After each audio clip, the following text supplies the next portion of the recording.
The Marty and Laura Show is brought to you by Veterinary Village. With locations throughout Wisconsin, Veterinary Village is dedicated to enhancing the quality of animal and human lives today and into the future. All right, you guys, welcome to the Marty and Laura Show. We are absolutely thrilled to have you here. I am your host, Laura Reeves.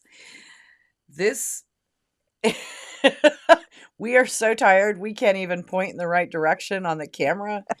This is my co-host, Marty Greer. We are just off of a very busy full weekend of seminaring, and so forgive us for being just a little bit punch drunk. We have I think, really important conversation for you guys. We're talking about eyeballs. We're going to do this for a couple weeks, and there's lots and lots of different parts to the eyeball. Like when you think about eyeball in a dog, you're like, what? It's just the eyeball. But no, right, Marty? Right. And we talked about this. We said, well, do we want to talk about the breed? Right. Do we want to talk about the part of the eye? Do we want to talk about age? Do we want to talk about cause? And we finally came up with, let's do it by anatomical region of the eye. And Yeah. people don't really think about the eye as having parts, but it has a lot of parts. I just think that is so cool because I don't think about it that way. I just think it's an eyeball. But no. So tonight we're talking about corneal disorders, correct? Yes. So when you talk to an ophthalmologist, you'll hear a couple of things. One is the eyes are the window to the brain. I thought they were the windows to the soul. No, the brain. Sorry, hate to break it to you. If you talk to, it depends on who you talk to. Right. Number two is the rest of the body from eyes back is just meant to carry the eyeballs around. Like the whole rest of the body doesn't really matter. The ophthalmologists think the eyes are the only thing you should be really focused on. Okay. Focused, get it. And so when you look at the different anatomical parts of the eye, I think it's really important that people think about this because it's easy to just assume that the eye is the eye. But if you look at the models that they send to physicians and veterinarians and all the parts, they're very interesting structures and they're super complicated. But you know what? Kind of essential because vision is. I think we take a lot of vision for ourselves and our pets for granted. Very much for granted. And, when I think about eyeballs, I'm like, there's the white part and the brown part and the black part. And it feels like that's wrong. Let's break it down a little more anatomically. Excellently. Excellent. I love this plan. So the cornea is which part? The cornea is the clear part that covers the eye as you see it. So if you put a contact lens on your eye, that's the part your contact sits on. Okay. If you look at it, if you touch your eye, first of all, you'll blink because you shouldn't touch your eyeball unless you have Stick your finger in your eye. Don't stick your finger in your dog's eye. I encourage you not to do that. No. But it's the clear part of the eye. And it's not easy for the clear part of the eye to stay clear. And I think, again, we kind of take that for granted because most of the time when we're looking out, it's clear. When we're looking at our dogs, it's clear. But clarity is super important because the cornea is a very specifically structured organ that keeps all the fluid out. And as soon as fluid gets into it, then it becomes cloudy. And as soon as you see cloudiness or blood vessels or a change in the color of the cornea because it becomes darker, you need to see the vet yesterday. Right. Okay. So what causes there to be, they don't get water in their eyes when they go swimming. What causes there to be fluid inside the cornea? What makes that happen? Sure. So any break in the corneal surface will cause fluid to accumulate. And that's when you'll see like a corneal ulcer if the dog forgot to blink when it ran into a stick out in your yard, or if it's got an eyelash that's poking in or something else that happens to the cornea, then edema develops and that's that cloudiness. Glaucoma can look like that. Corneal endothelial dystrophy can look like that. So there's a few things that can cause that edema or that cloudiness to develop. So if you see edema, which is the cloudiness, if you see blood vessels or any evidence of blood, or if you see a change in the color because it's darker, Mhm. Yeah, any of those things are abnormal. And Okay. that means that the cornea has some kind of damage to it because the cornea should be this beautiful clear sheet Mm. of layers. And Mhm. it's actually it's pretty freaking amazing how it works. Um, I think it's really I think eyeballs are really cool. They kinda a little bit gross me out, but I think they're cool. Yeah. This was actually a listener request, and the Yes. listener had questions specifically about pigmentary keratitis, which you said is called Right. PK, sort of as a shorthand. Yeah, PK because pigmentary keratitis is kind of a mouthful. So that's one of the things that we can see happen with the cornea where it becomes dark. And it's most commonly seen in dogs that have more protruding eyes. Mhm, So it'll be the pugs, the Frenchies, any mm, of the dogs that have those cute little infantile looking faces. right. You don't see this in a collie where their eyeballs are like 3 miles down the There's road. a whole You nother see this problem that goes with collies, right? there, yeah, we're not even going to go there tonight. But pigmentary keratitis is relatively common. It's related to exposure of the cornea because the eyelids don't completely close over the eye. Sometimes Oh, even when they're sleeping, their eyelids don't completely close. I know you've what? had pugs. You can My you pug's eyes close, man. okay, good. That's the way it's supposed to work, but it Just doesn't always. saying, my pug dog's eyes got all the way closed. Right. So any of the dogs that have that ophthalmic eye, that more protruding eye, Mhm, will more frequently be affected by pigmentary keratitis. And that has some good treatments, but again, you need to see a veterinarian and get this taken care of when you start to see any changes at all. So if you have any question about the quality of your dog's eyes, get out your little flashlight or your cell phone light or whatever it is and kind of look at their eye, look at it with light, look at it with magnification. You can see some pretty cool things if you start actually looking in the right kind of light with the mm, right magnification. And the mm. older you get, the more you realize magnification is helpful. Magnification and lots of bright light so that you can read that really little tiny print Yeah, on your yeah. The prescription menu, bottles or yeah, anything the that menu. yeah. Remember when Mhm. you used to go to a restaurant and you didn't have to turn on your flashlight to And get read the out your menu? readers and Yeah, back in the day. it was a Right. few days ago. So our dogs have different problems with their eyeballs than we do, but um, so the pigmentary keratitis, it is you the white part looks brown. Is that No, what I'm the okay? I'm clear part. misunderstanding. Sometimes the white part looks brown, but that's really not important because you don't see Okay, through the white part.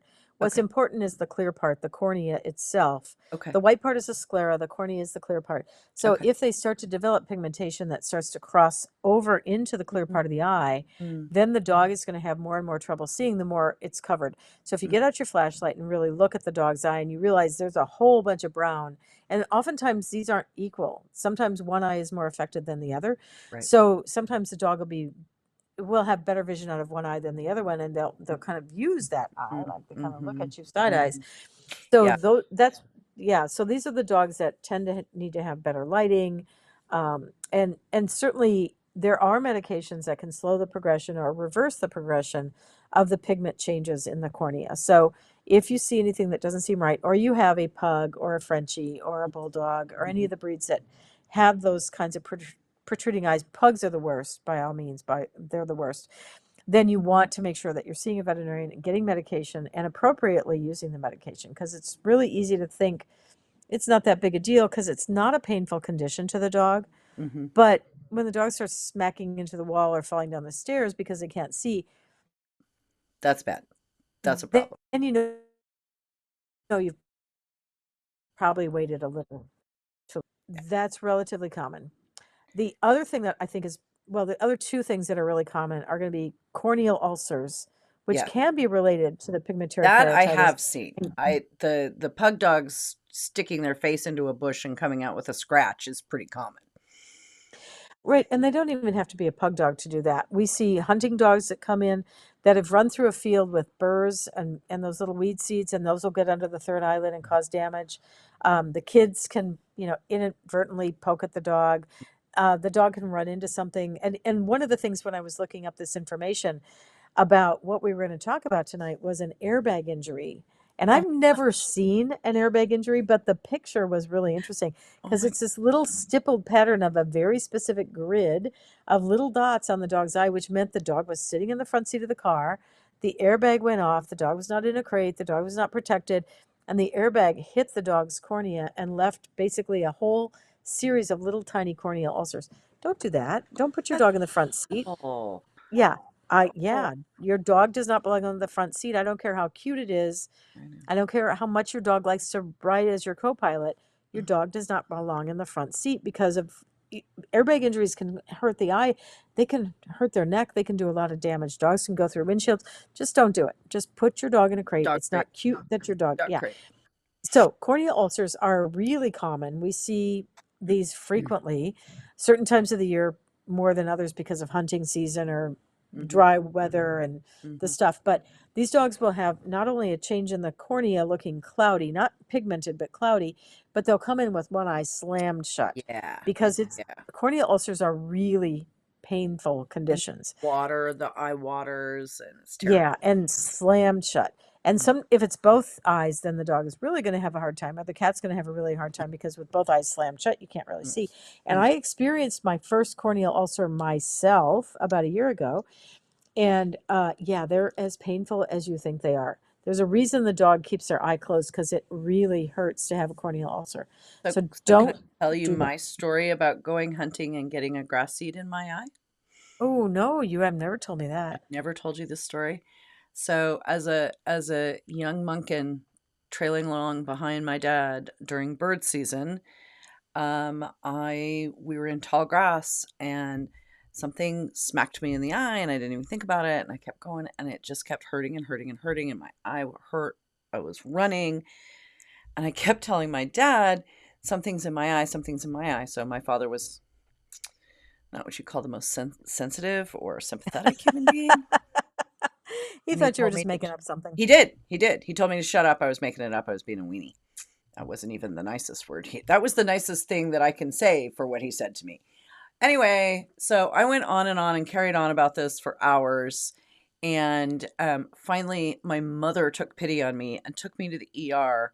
And they had to put a shot in my eyeball and roll my eyeball back because they couldn't see anything. The weed seed was about an inch long and it had gone all the way into the back of my eyeball, like behind in my head back there. So I used that for a while to make my dad feel guilty about not paying attention to me when I said I had an owie. I wasn't kidding, Dad. I wasn't kidding. It really was Yeah. bad. So yes, I feel for these dogs with corneal ulcers because it Oh was yeah. not cool. It's painful. I had a contact lens solution that went south on me and Oof. ended up with a corneal ulcer. And fortunately, I had an appointment with my ophthalmologist the next day. So I was on the phone with her. She's a very kind woman. And she said to me, well, you know, you can use some eye lube. And I said, okay, can I use this stuff? And she's like, is it for dogs? I said, yeah. She said, okay, what's in it? And I told her, she's like, yeah, you can use that. And I said, so how do you feel about this if I have my cornea stained by one of my doctors? And she's like, yeah, go for it. So I went to see her at her appointment the next day, and the resident, the poor student, I go to the Eye Institute in Milwaukee Oh at my god. Freighter, and the poor student comes into the room and she says, so what are you here for? And I told her, and I said, so I have a corneal ulcer. And she said, did you go to ER? I said, no. She said, well, how do you know you have a corneal ulcer? I said, well, I stained it. And she's like, what do you mean you stained it? And I said, well, at, at that point, she didn't know I was a veterinarian. And so my eye doctor comes in and she goes, oh, yeah, great pictures. I'm like, yeah, thanks. But this poor resident was looking at me like she had no idea what was happening around here. Like, what is happening here? Oh my god. So, yeah, I stained it. One of my doctors looked at it. She's like, yeah, you got a corneal ulcer. These things hurt. And even if they're very superficial, they hurt. So you see a change in the color. You see the dog slamming their eye shut or their cat slamming the eye shut. If those things happen, if their dog is holding their eye completely closed, you need to go to the vet within the next 24 hours. Mm-hmm. And if you don't, then we can see some pretty significant changes, including ulcers that erode deeply enough into the eye to permanently damage the eye and potentially lose the eye. So Yeah. we don't mess around with eyes in our practice. It's serious. A couple of years ago, I had a little French bulldog that came in with a corneal ulcer that was deep enough that it was protruding. It had a desmetocele. And I called the vet school and I said, I need to send this dog in. And it was like 3 o'clock in the afternoon. And it's a 2 hour drive. And, da, da, da. And she said, the ophthalmology resident comes on the phone and I said, I really need to get this dog in. She's got a desmetocel. And she starts quoting all these prices for how much it's going to be. And I looked at the woman and she said, I have insurance.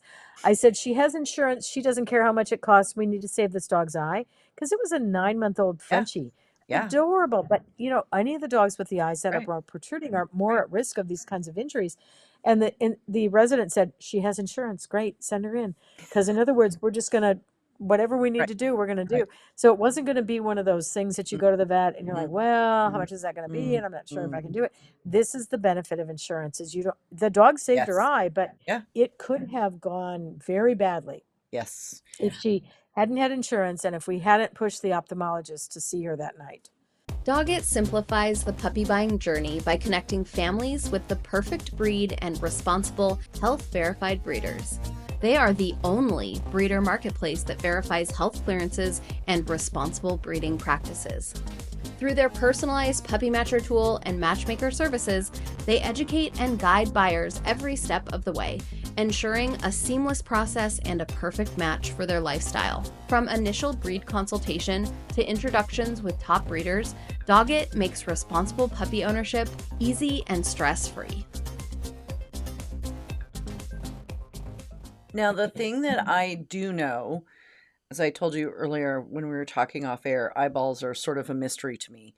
The exception being, the corneal Cornea ulcer ulcer, from the pugs. right? Because they're common. Well, because of the pugs. But the most thing I remember is, being in a dog show with a dog that had scratched its eye or done something and couldn't get to the vet. And they said, put some drops in it. But whatever you do, do not use a steroid drop. Correct. So you can go to the pharmacy and pick up an eye lubrication. You can use artificial tears. You can use a triple antibiotic for the eye. Do not use a steroid until you know for sure the dog doesn't have a corneal ulcer. Right. Because a steroid will slow the healing and that will increase the risk that the dog has permanent eye damage. So we don't mess around with that until the cornea has been stained with fluorescein. Now, fluorescein is this really cool stuff. It sort of looks orange on the paper, and then when you put it in the cornea, it turns this green color under a woods light, Bright which is a green. UV light. Green, like green, not maybe it's green. It's green. So it's really cool because it's a very effective tool that we can Mhm. use to determine if there is an ulcer in the cornea. So it's easy to do, but before you do any kind of eye drop, any lubrication, the first thing that has to happen is a Schirmer tear test. And that's a little piece of filter paper that gets put in the Mm, eye. It's like 20 millimeters long, two mm, centimeters. And you put that in the dog's eye and measure how much tears the dog is making. mm, And a lot of people will say, well, why are you doing that? Because the dog has got this watery eye. Well, tear layers come in, tear film comes in 3 layers. It comes as a water layer, a mucus layer, and an oil layer. And if mm. you put an eye drop in the dog's eye to check for fluorescein or to numb the eye or any of those things before you measure the tears production, then you can alter the results of that test. Oh, interesting. So it's really important. Schirmer tear tests are not a big deal. Mhm. They look a little weird. I've had them done because when you wear contact lenses, they do Yep. Schirmer tear tests to Yep. make sure you make enough tears. Right. Or if you're an older lady who's past menopause, you may have a dry eye situation. So Schirmer tear tests are not a big deal. But the dog or the person has to have this little thing strip that sticks out of their eye for 60 seconds. And it's like the longest 60 seconds of your life unless you're holding your breath and you're underwater.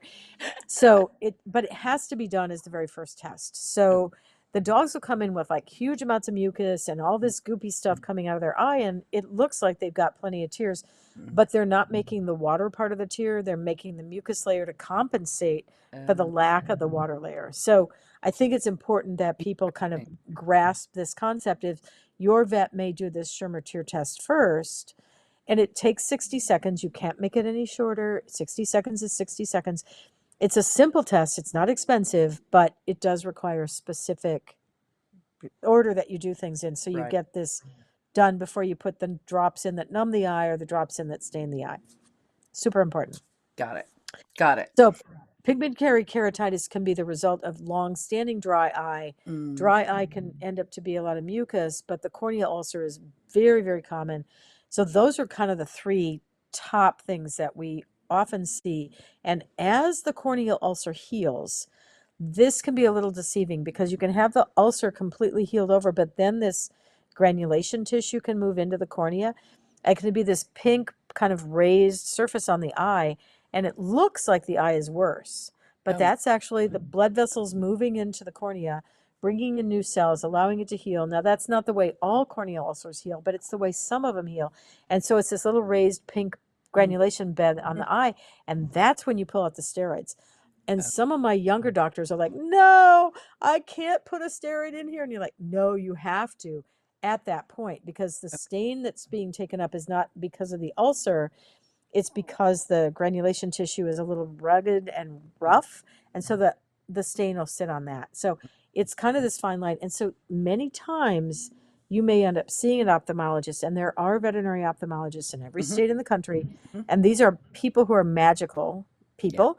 They can put their nose right up against your dog's nose with equipment and with some certain lights and certain things and right. certain tools, and the dog somehow just magically sits there and looks at him without like taken off their nose. So Yeah. I think ophthalmologists are Yes. amazing people. They have to work on a very specific organ that's very delicate, that requires nose to nose contact with your dog or cat. And if they do something wrong, it goes south. So, super important that if your vet says you need to see an ophthalmologist, you shake your head and you say, yes, yes, I will go to see an ophthalmologist because these are diseases that are not easily managed by now the first three most veterinarians can do, but Right. once we get further down the list, it's more complicated. Go see an ophthalmologist. Okay. So we've gone through pretty common corneal, sorry, I Cornea. wrong emphasis on the wrong syllable. Yep. Punchy. Corneal injuries. So now Yes. we've got some actual diseases that can happen within the cornea. And remember, guys, we're going to do some discussion of other parts of the eyeball and other things that can happen, but we're just going to stick to the cornea today. So, what are some of the diseases that we can see that can pop up that have to do with specifically the cornea? So KCS is dry eye, relatively common, especially in older dogs. That's that mucousy thing. So just be aware that requires lifetime medication. Pigmentary keratitis, PK, requires lifetime medication. Okay. We can see other things like lipid deposits. These are also relatively common. Mm, Sometimes it's in one eye, sometimes it's in both. And the dog will come in with this sort of shiny little crystalline deposit mhm, in the cornea of the eye. And sometimes you'll see it in certain lights, or the vet may see it at the appointment, and they're no big deal. They mm. look a little weird. They usually recommend that you do a thyroid test to make sure the dog isn't Uh, hypothyroid. oh, They interesting. don't get worse. They don't progress. They don't go away. They They don't just harm the sit there. vision. Okay. Don't harm the vision. Well, if it's right in the middle of the visual field, they may have to kind of look around it. But dogs don't drive cars and dogs don't read books, so it's not so terrible. And it doesn't get worse. So it doesn't cause the dog any visual deficits that are significant. It doesn't cause the dog pain. They're just there. And I Mm, don't know how they just show up one day and then they're static, but it's weird. yeah. Now, today I had a dog in that has corneal endothelial dystrophy, and she's been diagnosed by an ophthalmologist. I did not make this up. Mm, And that's an older dog condition, and the whole cornea on the inside of the cornea, not the surface that you can see on the outside, but the whole inside gets cloudy. So it can look really deceiving because a cloudy cornea can mean an ulcer, it can be glaucoma, or it can be corneal endothelial dystrophy. Now, okay. if the eye is suddenly cloudy and red and painful, you need to truck into the veterinary clinic and or the ophthalmologist within 24 hours, because if your dog has glaucoma and it has a steamy cornea with redness, that dog is going to lose its vision within 24 hours. So you do not wait on this. Wow. If the eye is steamy, red, and painful, you get to see an ophthalmologist or an emergency veterinary clinic immediately. What does steamy mean in this Steamy, what does this mean in this yeah. application? And that's pretty much the description is instead of the eye being clear, you'll get up in one eye or both eyes. You'll get up some morning, you'll come home from work someday, and the eye is just a steamed over look. It's just like your Okay. mirror steams in the Okay. bathroom when you take a shower. Okay. Okay. Steamy. Like your window Got in it. the winter steams Got up. it. Yeah. Okay. So it's Like steamy, when cloudy. the coffee fogs up your glasses. Exactly. Or you Okay. walk through the door in the Yeah. winter and you've Yeah. gone from cold to warm and your glasses steam over. Got Yeah. it. So if you see that, you need to get to the veterinary clinic immediately. That is an actual emergency. Don't Okay. mess around with it. So, but could it be corneal endothelial dystrophy? Sure, but that's a lot more rare than glaucoma. So Mm, you assume the worst and hope for the best. mm. All Okay. right, then we have PPMs, which are persistent pupillary membranes, Right. and those are relatively common in some breeds, Basenjis, But Corgis, Aussies. Some breeds have those, and those are little strands that go that were developmentally supposed to be there before the iris, the black round part of the middle of your eye, developed, but sometimes they attach to the cornea and they can leave a little bit of scar tissue. Again, I've only seen one dog that ever had PPMs that were serious enough to cause a vision problem, but they can happen, and that's usually seen in young dogs, and oftentimes they're only seen by ophthalmologists mm, because they're looking with really special lights with big magnification, not what your usual veterinary visit looks like. We can see dermoids. Now, dermoids will totally freak you out. Dermoids are where there's a piece of skin with hair that grows on the cornea. no, that's Hmm. wrong. That's just Uh-huh. wrong. And I've seen maybe one every 4 or 5 years. They are really rare, but they can happen. So if you have one of those, you don't have an emergency, but it's something you should probably see the vet for. And does this happen as a baby dog, an old dog? When what? Yeah, it's What? a baby dog. Yeah, What? when they open their eyes, you'll see it.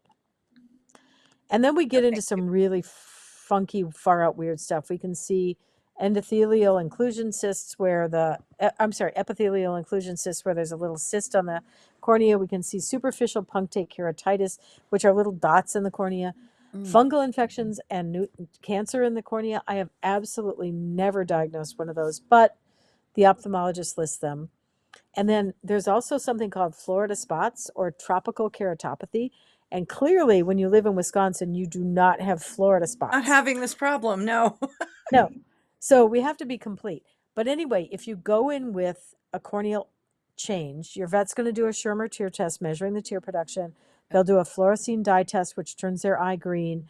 They might do a slit lamp where they have a special light that has this tiny little narrow beam that they can look at. Most of the time, it's just an ophthalmologist that has those. Hmm. And then there's tonometry, which is the tonopen or the tonograph that checks for the amount of pressure in the eye to look for Hmm. glaucoma. Right. So those are the four kinds of diagnostic tests that are frequently done. And then we'll also frequently numb the eye so that we can pull up the third eyelid and look for that Grias seed, Mhm. look for follicular conjunctivitis, and we'll talk about that when we talk about Yeah. eyelids. But there's this whole bunch of other things that are done, but those are the basic tests that are done are going to be Schirmer, fluorescein, slit lamp, and tonometry along with the proparacaine. So these are commonly done in regular practices. Some veterinarians are better with eyes than others, and if you go to somebody that says, I'm out, No on the go see an eyeballs. ophthalmologist. Yeah, just go see an ophthalmologist. And not everybody likes eyes.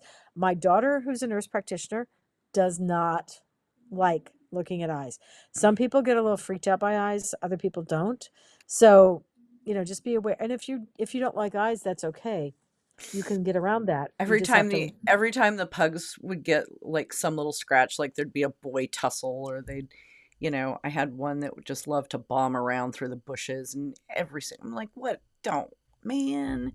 I mean, it's just was so frustrating, but Well, it was I like will say immediately. that I just that they make goggles for dogs. So those are the doggy goggles, and yes. they're improving them all the time.